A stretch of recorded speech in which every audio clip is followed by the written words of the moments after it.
வேலுண்டு வினையில்லை, மயிலுண்டு பயமில்லை, குன்றுண்டு குறையில்லை, கந்தனுண்டு கவலை இல்லை. கதிர்காம கந்தனை தரிசிப்பதற்காக நாட்டின் நாலா பாகங்களிலிருந்து பெருந்திரளான பக்த யாத்திரைகள் நடைப்பவனியாக கதிர்காம கந்தனை நோக்கி பயணிப்பதை நாங்கள் காண்கின்றோம். அது தொடர்பான காணொலிகளையும் ஒவ்வொரு நாளும் உங்களுக்கு நாங்கள் வழங்குகின்றோம். எதிர் வருகின்ற 29ஆம் தேதி வரை இடம்பெறுகின்ற இந்த கதிர்காம விசேட திருவிழா ஊர்வலம் தொடர்பாகவும் உங்களுக்காகவே நாங்கள் காட்சிகளை வழங்கி வண்ணமாக இருக்கின்றோம். இம்முறையும் உத்தியோகபூர்வ தொலைக்காட்சி அனுசரணை வழங்குகின்ற ரூபவாகினி மற்றும் நேத்ரா அலைவரிசையின் ஊடாக ஒவ்வொரு நாளும் நாங்கள் வார நாட்களிலே தொடர்பான விசேட கலந்துரையாடல் பகுதியை உங்களுக்கு வழங்கிய வண்ணமாகவே இருக்கின்றோம். அந்த வகையில் இன்றைய தினம் இந்த சிறப்பான கலந்துரையாடல் பகுதியில் நம்மோடு இணைந்து கொள்கின்றார் சர்வதேச இந்து மத பீட செயலாளர் கலாநிதி சிவஸ்ரீ ராமச்சந்திர குருக்கள் பாபு சர்மா அவர்கள். அவரை பணிவன்போடு நாங்கள் இந்த வேளையிலே கழகத்துக்கு வரவேற்கின்றோம். வணக்கம் ஐயா. வணக்கம் அவர்களே. நலமாக இருக்கிறீங்களா? நல்ல சுகமாக இருக்குது. மிக்க மகிழ்ச்சி. நாங்கள் பார்ப்போம், பல பாகங்களிலிருந்து வடக்கு கிழக்கு மலையகம் உட்பட கொழும்பிலிருந்து கூட பல பக்தாடிகார்கள் பாத யாத்திரைகளாக கதிர்காம கந்தனை தரிசிக்க செல்கின்றார்கள். ஏனையோர் வாகனங்களூடாக செல்கின்றார்கள். இந்த நடைப்பவனி பாத யாத்திரை அல்லது இந்த புனித யாத்திரையினுடைய தனி சிறப்பாக நீங்கள் எவற்றை பார்க்கின்றீர்களையா? நிச்சயமாக கதிர்காமம் என்றதுமே எல்லோருக்கும் மனதில் நினைவுக்கு முழு பக்தியுடன் அவர்களுக்கு நினைவுக்கு வருவது அந்த 6 திருமுருகனின் அந்த வழிபாடுதான் பக்தர்கள் மனதுக்கு வரும். இந்த வகையில் இலங்கையில் கதிர்காமத்தில் அனைத்து இன மக்களும் எந்த ஒரு வேறுபாடுமின்றி அந்த ஆலயத்தில் ஒன்று கூடி வழிபாடு செய்வது நிச்சயமாக ஒரு பிரமிக்கத்தக்க விடயம் என்றால் மிகையாகாது.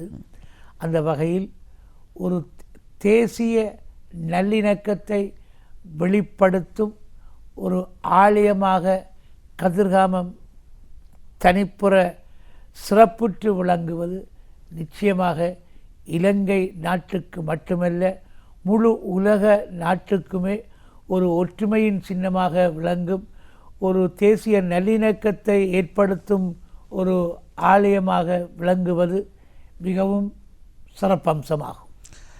பல்லாயிரக்கணக்கான பக்த யாத்திரைகள் இங்கு வருகின்றார்கள், பக்த அடியார்கள் இங்கு வருகின்றார்கள்.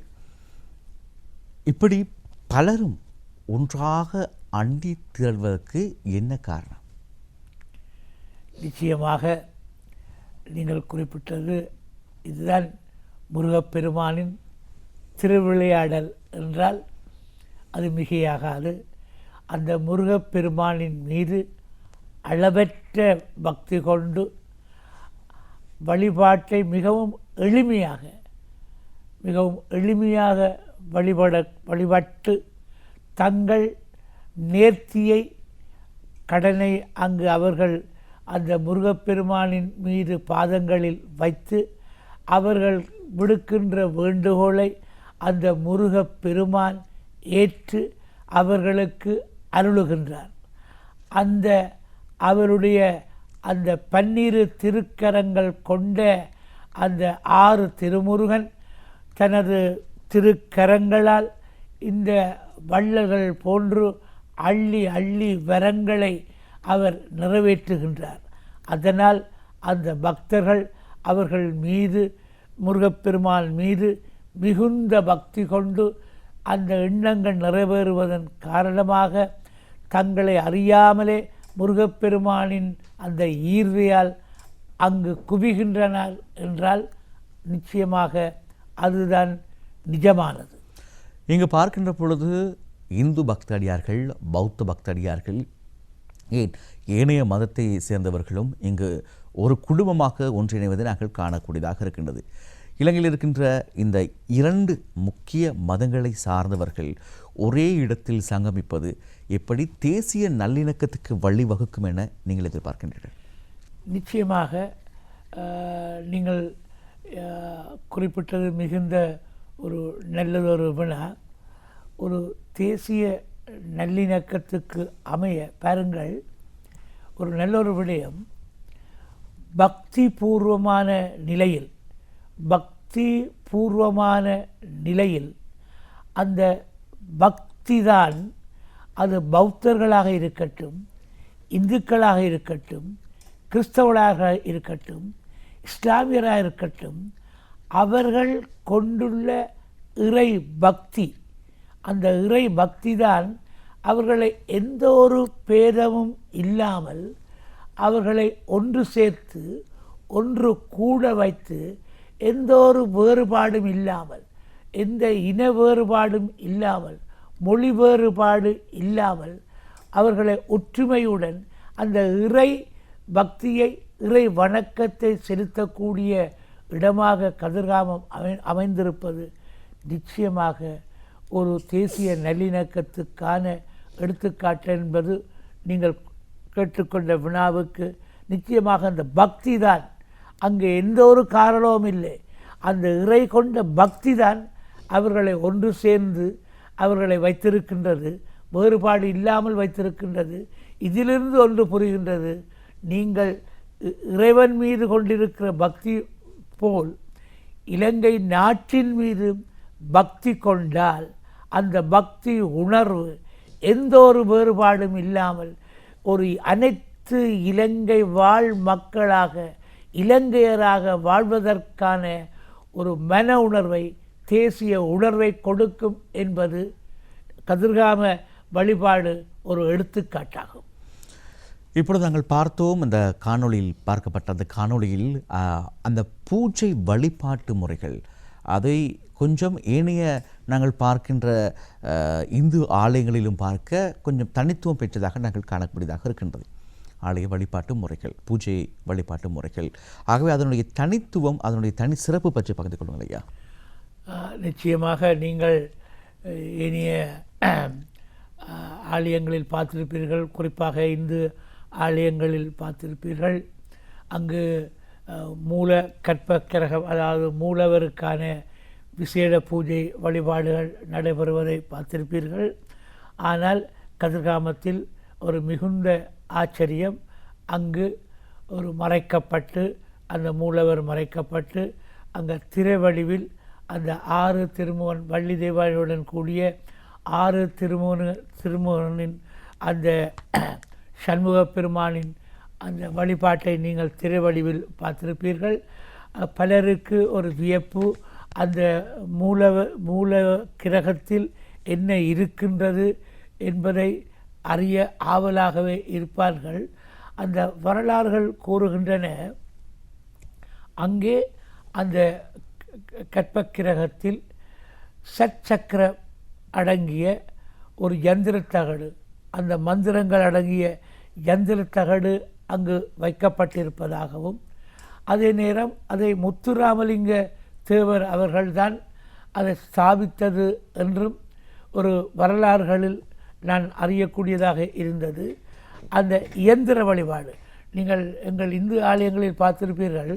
கும்பாபிஷேகங்கள் நடக்கும் பொழுது ஒவ்வொரு அந்த சுவாமிகளின் உருவங்களின் அடியில் அவர்கள் அந்த செப்பு தகடுகளாலான, எப்படி நாங்கள் அந்த சிம் கார்டு போட்டு ஒரு செல்போனின் ஊடாக உலகத்தை பார்க்கின்றோமோ, அதே போன்று அந்த செப்பு தகடுகளின் ஊடாக மந்திரங்களை ஜபித்து, மந்திரங்களை ஓதி, அதனை உருவேற்றி, அதன் பின்னர் அந்த பிரதிஷ்டை செய்து, அந்த உலகத்தினூடாக உலகத்தில் உள்ள அனைத்தையும் அந்த இறைவனினூடாக நாங்கள் பார்ப்பதற்கான ஒரு பூஜை வழிபாடுகளை நீங்கள் பார்த்திருப்பீர்கள்.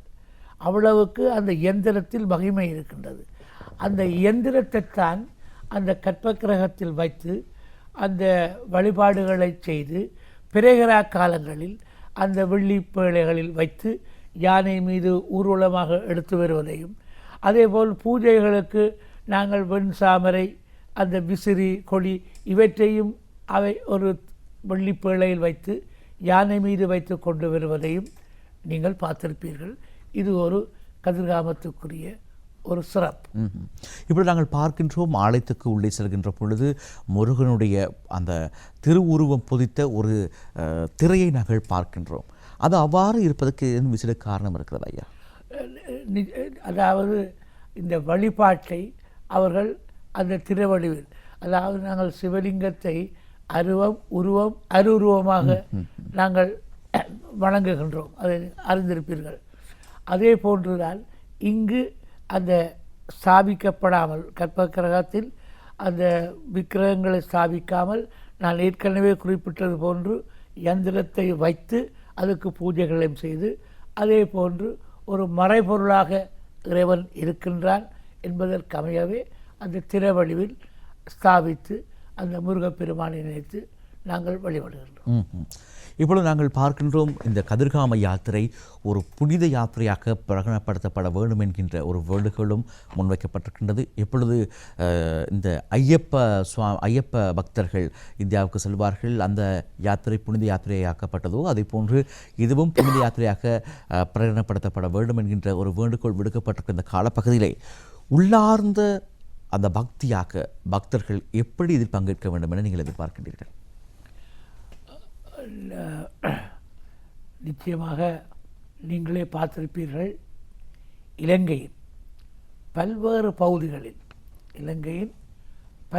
பகுதிகளில் அந்த முருகப்பெருமானின் உற்சவ காலங்களில் அந்த கொடியேற்ற தினத்துக்கு அன்று அவர்கள் சென்றடையக்கூடியதாகவே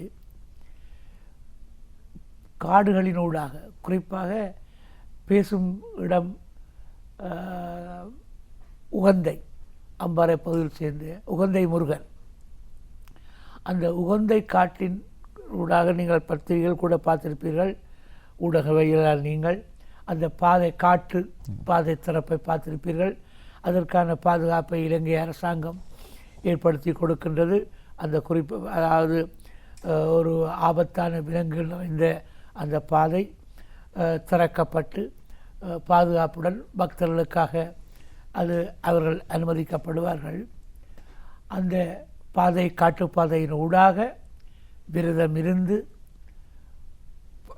பாதாணிகள் அணியாமல் அவர்கள் முருகப்பெருமானை நினைத்து விரதம் இருந்து அந்த கதிர்காமத்தை நோக்கிய அவர்களது பயணம் நிச்சயமாக செல்லச்சன்னதியிலிருந்து கூட, அதுபோல் உகந்தை முருகன் ஆலயத்திலிருந்து கூட இந்த பக்தர்கள் ஒன்று கூடி அந்த காற்று பாதையின் ஊடாக மிகவும் அந்த முருகப்பெருமானை நினைத்து அவர்கள் அந்த பாத யாத்திரை செய்வதை நீங்கள் தொலைக்காட்சியின் ஊடாக இப்பொழுது பார்த்து கொண்டு இருக்கின்றீர்கள்.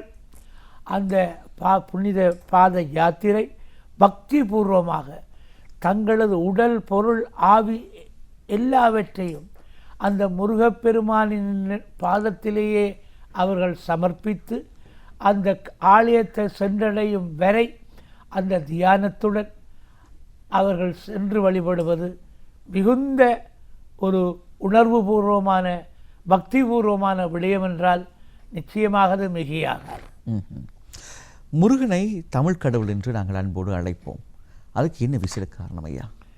நிச்சயமாக எல்லோரும் நீங்கள் குறிப்பிட்டது போன்று தமிழ் வேதம் அவர்களுக்கு பாடப்பட்டிருக்கின்றது. அவர்கள் கூட முருகப்பெருமானின் மீது அந்த தமிழ் பாடல்கள் எல்லாம் பாடப்பட்டவையாகவே இருக்கின்றன. அதே போன்று வள்ளியையும் அவர் மனம் புரிந்திருக்கின்றார். அந்த வகையில் அந்த தமிழ் மக்களால் முருகன் என்பதே ஒரு தமிழுக்குரிய அந்த சொல். அதால் தமிழ் கடவுள் என்று பெருமிதமாக போற்றப்படும் கடவுள் அந்த எமது முருகப்பெருமான். ஆகவே இந்த கலந்துரையாடலின் இறுதி பகுதிக்குள்ளே வந்துவிட்டோம் ஐயா. முருகனுடைய பக்த அடியார்களுக்கு நீங்கள் சொல்ல விரும்புகின்ற விடயத்தை பகிர்ந்து கொள்ளுங்கள். நிச்சயமாக இந்த கதிர்காம கந்தனின் மீது உண்மையான பக்தியுடன், அதாவது ஒரு வரலாறை நான் பார்த்திருக்கின்றேன், அறிந்தேன். இந்த துட்ட கைமுனு யுத்தத்துக்கு செல்ல முன்னர், எல்லாருடன் யுத்தத்துக்கு செல்ல முன்னர் அந்த கதிர்காம கந்தனின் மீது பற்று வைத்து நேர்த்திக்கடன் வைத்து அந்த போர் தொடுத்தான் என்றும், அந்த போர் வெற்றி கண்டதன் பின்னர் தனது நேர்த்தி கடனை மானியமாக உள்ளவோ அந்த கதிர்காம பெருமானுக்கு வழங்கினார் என்பதும் வரலாற்றிலிருந்து அறியக்கூடியதாக இருக்கின்றது. இது அதாவது இது எந்த பௌத்த மதமாக இருக்கட்டும் அல்லது இந்து மதமாக இருக்கட்டும், அந்த முருகப்பெருமானின் மீது பக்தி கொண்டு அவர்கள் நேர்த்தி வைத்து அவர்களது காரியங்கள் வெற்றிகரமாக நடைபெற்று வந்தன என்பதை எடுத்துக்காட்டாகவே அந்த கதை அமைகின்றது. அதே போன்று பக்தர்களும் எந்த ஒரு வேறுபாடுமின்றி, அது இந்துக்கள், இஸ்லாம்கள், கிறிஸ்தவர்கள், பௌத்தர்கள் என்று இல்லாமல் தங்களுக்கு தேவையானவற்றை, அந்த நல்லவற்றை பெரும் வண்ணம் முருகப்பெருமானின் மீது பக்தி கொண்டு அவர்கள் அந்த நேர்த்தியை வைப்பார்களாய் இருந்தால் நிச்சயம் அந்த முருகப்பெருமான் உங்களுக்கு நல் வாழ்க்கை தருவார் என்பதை உறுதியுடன் அவர் மீது பக்தியுடன் வழிபாடு செய்வீர்களாய் இருந்தால் நிச்சயமாக உங்களுக்கு நல்லது நடக்கும் என்பதில் ஐயம் கொள்ள வேண்டியதில்லை. நிச்சயமாக இந்த சிறப்பான கலந்துரையாடல் பகுதியில் நம்மோடு இணைந்து கொண்டவர் சர்வதேச இந்து மத பீட செயலாளர் கலாநிதி சிவஸ்ரீ ராமச்சந்திர குருக்கள் பாபு சர்மா அவர்கள். அவர்களுக்கு உள்ளமான நன்றிகளை தெரிவித்து இந்த நேர்காணல் பகுதியை நாங்கள் நிறைவு செய்கின்றோம். நன்றி ஐயா. எல்லோருக்கும் முருகப்பெருமானின் அருள் கிடைக்கட்டும். நன்றி, வணக்கம். இந்த மாதம் ஜூலை மாதம் 15ஆம் தேதி தொடக்கம் எதிர்வருகின்ற 29ஆம் தேதி வரை விசேடமாக கதிர்காம கந்தனை தரிசிப்பதற்காக பக்த அடியார்கள் கதிர்காமத்தை நோக்கி பயணித்து வண்ணமாக இருக்கின்றார்கள். அந்த பாத யாத்திரைகள் தொடர்பான காணொலியை நாங்கள் ஒவ்வொரு நாளும் உங்களுக்காக வழங்கிய வண்ணமாக இருக்கின்றோம். இந்த பாத யாத்திரைகளுக்கு தேவையான பாதுகாப்பு, சுகாதாரம், மருத்துவம், உணவு போன்ற பல விடயங்கள் மற்றும் இரவில் தங்குமிடங்கள் போன்ற விடயங்களை அரசும் அரசு சார்பற்ற நிறுவனங்களும் நல்ல உள்ளங்களும் வழங்கி வருகின்றார்கள். இதில் இன மத மொழி வேறுபாடுகளை கடந்து இவர்கள் ஒன்று கூடியிருப்பது முருகனுக்காக, முருக பக்தர்களை அனுசரிப்பது என்பது சிறப்பான ஒரு விடயமாக காணப்படுகின்றது. ஆகவே இந்த அனைத்து விடயங்களையும் தேசிய அலைவரிசையான ரூபவாகினி மற்றும் நேத்திர அலைவரிசை ஊடாக நாங்கள் வழங்கிய வண்ணமாகவே இருக்கின்றோம். அத்தோடு விசேடமாக ஒரு காரணத்தை நாங்கள் நினைப்படுத்தியாக வேண்டும். அந்த கதிர்காம கந்தனை தரிசிப்பதற்காக செல்கின்ற பக்தர்கள் அந்த சுற்றுச்சூழலையும் தூய்மையான முறையில் வைத்துக் கொள்ள வேண்டும் என்பதையும் நாங்கள் உங்களுக்கு அன்போடு கேட்டுக்கொள்கின்றோம். அதே போல உங்களுடைய சுகாதாரம், மருத்துவம் போன்ற விடயங்கள் தொடர்பாக கவனம் செலுத்தப்படுகிறது. ஆகவே அவற்றிலும் நீங்கள் ஈடுபாடோடு செயற்பட வேண்டும் என்பதையும் அன்போடு நாங்கள் தெரிவித்துக் கொள்கின்றோம். ஆகவே 29ஆம் தேதி வரை இந்த கதிர்காம கந்தனின் உற்சவம் தொடர்பான அனைத்து விடயங்களையும் உங்களுக்கு வழங்குவதற்கு நாங்கள் கடமைப்பட்டிருக்கின்றோம். ஆகவே பக்தடியார்கள் அனைவருக்கும் முருகன் அருள் கிட்ட வேண்டும் என நாங்கள் பிரார்த்திக்கின்றோம். சிறு இடைவெளியை தொடர்ந்து 10 மணிக்கு நாங்கள் மீண்டும் 3வது நேர்காணல் பகுதியோடு இணைந்து கொள்வோம்.